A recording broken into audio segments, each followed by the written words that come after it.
Yeah, I guess like last Olympia there was a big focus on the glutes because I was told keep the upper body the same, whereas my feedback this year, I think just with the development of the bikini category, they said that I have room to put on a little bit more size everywhere. So I would say this prep's been more fun in terms of training because I've been able to do 2 upper body days as opposed to 1, and then keep my 3 lower body days going. So I've definitely felt better in terms of being able to train everything hard because I know I've got room to put on a bit more size.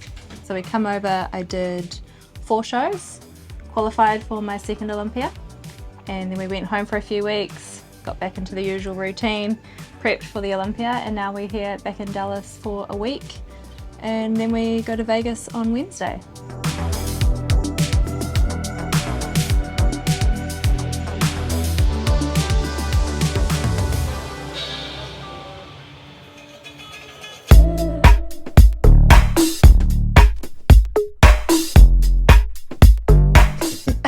Yeah, so we're here only just over a month ago, and we were here for 2 months. So we were only home, what, 5 or 6 weeks? We were home for less time than we spent here doing the circuit. We're really driven by inspiring other people to get up and get out there and chase those things as well. Like, you have this life, live it. Especially coming from New Zealand because, you know, we're such a small part of the world, a small country, and there's a few pros traveling overseas to compete, but not a whole lot. And I feel like since we're kind of out here doing it, it perhaps inspired a few more of the pros from back home to come overseas and compete, get on the international stage. So that's a cool feeling. What's it like as a sophomore going into Olympia? Gosh, I guess last year there was no expectation. I probably went in a little bit naive in terms of really believing that I was going to place in that top 10.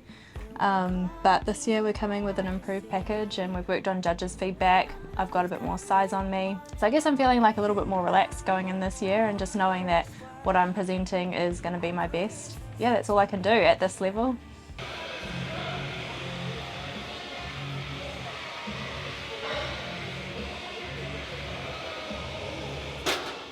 I like to say we feel like we could be a lot more present with it this time. The first time is a lot of hype, a lot of like, what was this really happening?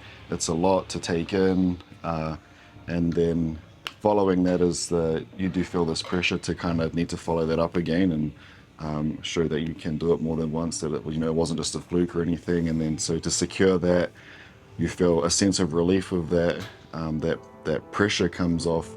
And then, you just get to be present on like, okay, cool, let's dive in and not just like make the most of the progress we can make to bring to the stage, but just enjoy the whole process of it more.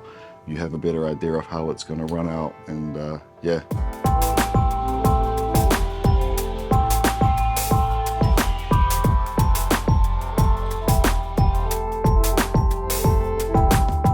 Man, I always tell like my own clients and stuff that, when they have some other kind of celebration, say it's a friend's birthday or someone else's achievement, and the celebration doesn't mean that you have to eat and drink and stuff, right? Like the celebration ultimately comes down to, being present with that person and acknowledging, what has been achieved, what's been done. I often tell people that the time on stage is the celebration for all the work that you've done. That's you're up there, you're in the lights, you're presenting it, like that is kind of the celebration for that whole journey. Yeah. And I feel like the more that you achieve, it's like the more you want to achieve. So it's like, yes, I qualified for the Olympia, and yes, we went out and we had some steak and potatoes and, a small dessert, but it's like the job's not done. That's just the start of what's next. So it's trying to find the balance between feeling good about your achievement, but also being like, no, the job's not done now. The next job is just starting, and then, just focusing on that next goal. But being present and enjoying the significance process of that moment of what you have done. How do you be present other than like putting your phone away? It's a mental shift, I think. Yeah, just to really be, I guess, in that moment, just reflect and be grateful for what you have done, what you've been able to do, what we get to do.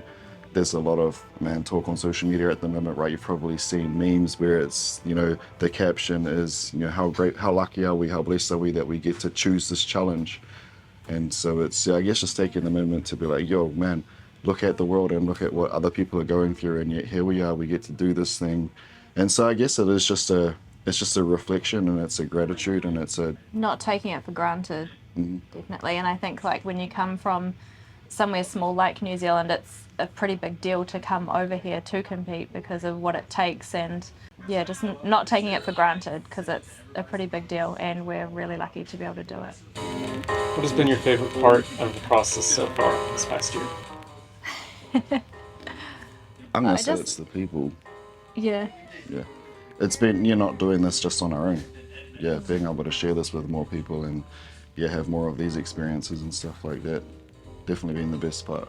Yeah. Yeah, I think the lifestyle as a whole, you know, the training, the just living the lifestyle, meeting lots of people, reconnecting with people we met the first time around, like coming back here for a second time, and what's Frank's third time back here This year. this year.